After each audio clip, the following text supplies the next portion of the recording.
Aneh nggak sih kenapa Australia kosong banget? Dan kenapa kita belum banyak mengeksplorasi lautan? Apa planet kita bulat sempurna? Dan apakah bumi sekali lagi berwarna ungu alih-alih hijau? Aku yakin kamu belum tahu fakta-fakta tentang planet kita ini. Jadi, mari kita cari tahu semuanya. Australia besar sekali, supaya kamu bisa bayangin ukurannya hampir sebesar Eropa. Rumah bagi 26 juta orang, Australia adalah salah satu negara dengan populasi berwilayah paling sedikit. Australia cuma menempati peringkat ke-55 dalam populasi tertinggi di dunia, padahal punya luas daratan terbesar ke-6. Kenapa banyak area yang kosong ya? Tebakanmu mungkin karena banyaknya hewan berbahaya yang bersembunyi di balik setiap batu. Alasan ini sih udah cukup bagiku untuk menghindari Australia, tapi ada satu alasan khusus untuk menjelaskannya. Kekeringan di Australia memastikan bahwa 85% populasi di sana tinggal dalam jarak 50 km dari pantai. Dan 80%-nya tinggal di sepanjang sisi timur yang curah hujannya lebih tinggi. Tapi meski secara keseluruhan tidak ada hujan, hanya 20% area Australia yang merupakan gurun tak layak huni dan cuma 40%-nya yang dianggap tak layak huni menurut standar manusia. Konsumsi air sebenarnya lebih tinggi dari rata-rata curah hujan mereka setiap tahunnya, tapi ada sumber air kuno yang tersembunyi di bawah yang bisa menyokong populasi yang jauh lebih besar. Ini adalah salah satu sumber air bawah tanah terbesar di dunia, yaitu Basin Besar Artesis. Basin ini mencakup area 1,6 juta kilometer persegi yang merupakan 1/5 ukuran Australia. Basin ini menampung cukup air untuk menutupi bumi di bawah air setinggi 0,5 meter, atau agar lebih bermanfaat, basin ini bisa menyediakan air yang cukup bagi warga Australia yang haus selama 1.500 tahun ke depan. Hanya 6,5% area Australia yang punya tanah yang cocok untuk pertanian. Angka ini kelihatan kecil ya, tapi kalau kamu lupa, Australia itu besar dan persentase kecil ini kira-kira sebesar Prancis. Dengan area pertanian yang luas ini, Australia punya area yang lebih dari cukup untuk memberi makan penduduknya dengan 70% produk pertanian diekspor ke luar negeri. Jadi dengan banyaknya tanah, makanan, dan air, kenapa angka populasinya sangat rendah? Proses migrasi yang sangat lambat menjadi penyebabnya. Pertama, cuma orang-orang dari Inggris yang tinggal di sini, kemudian mereka membuka perbatasan untuk orang Eropa lainnya. Dan pembatasan ini pada waktu itu berlaku sampai tahun 1973. Kamu akan berpikir waktu 200 tahun sudah cukup bagi lebih banyak orang untuk bermigrasi, tapi Australia sangat jauh dari mana-mana. Karena risiko perjalanan jauh dan biaya perjalanannya membuat orang-orang Eropa lebih memilih pilihan yang lebih pendek dan lebih murah untuk bermigrasi ke tempat lain seperti Kanada atau Amerika Serikat. Selama 2000 tahun terakhir, orang-orang mengira bumi itu bulat. Tapi apa kamu tahu kalau bentuknya bukan bola sempurna? Melalui rotasi bumi yang goyah, ukuran planet kita terus-menerus berubah dengan sangat lambat pastinya. Kutub utara dan selatan ternyata datar, bumi sangat mirip dengan bola yang diremas. Bayangkan ada tangan raksasa dengan jari yang menekan kedua kutubnya, karena tekanan ini, khatulistiwa terdorong sedikit keluar. Karena medan gravitasi yang tidak rata ini, bumi mengalami banyak gangguan gravitasi, beberapa positif dan lainnya negatif, menciptakan permukaan yang tidak rata, berbatu dan bergelombang. Beberapa tempat di bumi punya gravitasi yang lebih tinggi dibanding yang lain. Kalau kamu menimbang dirimu di khatulistiwa, beratmu lebih ringan 0,5% dibandingkan di kutub. Tidak banyak perbedaannya dan kurang sepadan buat nurunin berat badan. Kalau kamu mengukur panjang dari pusat bumi ke titik terjauh bumi, kamu pasti kaget saat tahu bukan Gunung Everest yang ada di ujung bumi, melainkan di sepanjang khatulistiwa yang merupakan bagian yang terdorong keluar.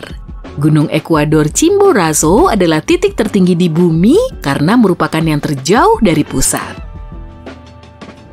Kita masih belum memetakan 80% lautan, besar sekali ya, mengingat seberapa banyak tata surya yang sudah kita jelajahi sebagai perbandingan. Tapi kita menyadari ada banyak detail yang luar biasa tentang lautan. Lautan mencakup lebih dari 70% permukaan dunia dan menjadi tempat hidup 94% satwa liar bumi. Dari beberapa kehidupan di dalamnya, sekitar 80% oksigen dunia dihasilkan di sana, terutama dari plankton, alga, dan bakteri.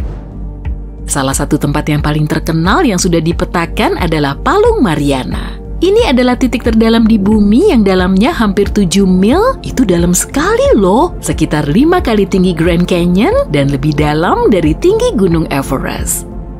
Palung Mariana juga merupakan rumah bagi salah satu dasar laut paling kuno di bumi yang sudah ada selama sekitar 180 juta tahun. Tekanan di bagian bawah sini lebih dari 1000 bar, tapi meski ini 1000 kali lebih tinggi dari tekanan normal, kehidupan masih berkembang di sini. Di seluruh lautan diperkirakan ada lebih dari 3 juta bangkai kapal terbaring di kedalamannya yang keruh, artefak yang tak terhitung jumlahnya tergeletak di sana tak tersentuh, dan mungkin jumlahnya lebih banyak dari semua museum dunia. Punggungan tengah samudra adalah yang terpanjang di dunia, yaitu 65.000 km. Itu hampir 10 kali ukuran Andes, pegunungan terpanjang di darat. Matahari adalah alasan dibalik warna biru dan aqua lautan. Warna ini bukan dari pantulan langit, meski keduanya berwarna biru karena alasan yang sama. Permukaan planet kita menerima cahaya putih dari matahari dan menyerap cahaya jingga, merah, dan kuning lebih kuat. Lautan tidak menyerap cahaya biru begitu banyak, jadi semua kembali ke cara kita melihatnya. Tentu saja, ini hanya terjadi berdasarkan kemurnian airnya. Jika airnya penuh lumpur atau ganggang, mereka akan menyebarkan cahaya dan mengalahkan kebiruan alami air. Ada banyak faktor yang menentukan warna apa yang kita lihat di bumi. Apa kamu percaya kalau bumi pernah tidak hijau? Sebaliknya, warnanya ungu. Klorofil di atmosfer kita menyerap panjang gelombang biru dan merah dari matahari dan memantulkan yang hijau ke apa yang kita lihat di planet kita sekarang. Dahulu, mikrob purba bernama retinal alih-alih klorofil yang mendominasi bumi. Mereka menyerap cahaya hijau dan memantulkan cahaya merah dan ungu, dan mikrob tersebut punya struktur yang lebih sederhana, jadi lebih mudah bereproduksi di lingkungan rendah oksigen di bumi mula-mula.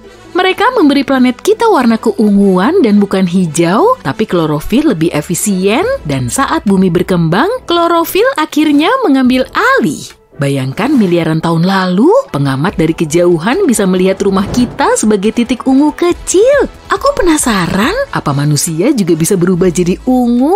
Mungkin enggak. Pohon terbesar di bumi adalah Sequoia raksasa bernama General Sherman. Tingginya lebih dari 85 meter, hampir mencapai ketinggian gedung 26 lantai. Pohon ini diyakini berusia 2.700 tahun dengan keliling mencapai 2.500 cm. Bobotnya bahkan hampir 1.800 ton, meski berat, itu bukan makhluk hidup terberat di bumi. Di Utah, rumpun pohon besar bernama Pando hidup seperti satu koloni pohon. Sistem akar besarnya menghubungkan semuanya menjadi 1 hingga 47.000 cabang. Beratnya mencapai 6.000 ton dan usianya 80.000 tahun. Itu membuatnya menjadi makhluk hidup tertua yang diketahui manusia. Nah, bagaimana dengan area terbesar dari satu makhluk hidup? Di lepas pantai Australia Barat, rumput laut tumbuh hingga ukuran yang tak terbayangkan. Gulma Pitta Poseidon telah tumbuh selama 4.500 tahun menyebarkan tunas klona bawah tanah. Semuanya terhubung dan berbagi DNA yang sama dengan sebagian besar tunasnya. Tanaman ini mencakup area seluas 123 km persegi, ukuran yang sama dengan 28.000 lapangan sepak bola atau seukuran Nebraska. Dan gak berhenti sampai sana karena terus tumbuh 0,6 meter setiap tahunnya. Sulit membayangkan skala makhluk besar ini. Sekarang coba bayangin kalau semuanya ungu.